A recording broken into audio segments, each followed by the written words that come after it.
Hello guys, आप सभी को राधे राधे। सुबह का 8 बज रहा है और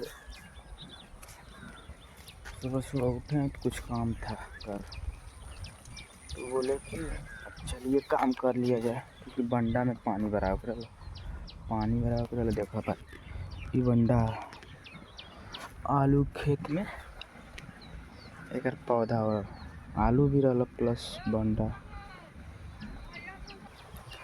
तो बंडा कैसे होला हम आपके दिखाते देखा।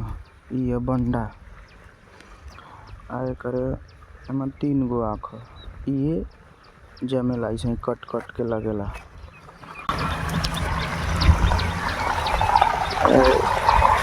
और देखो पानी भरा जाता है सवेरे सवेरे। किसान के दिन में बहुत काम रहेला। वीडियो समाप्त करते हैं।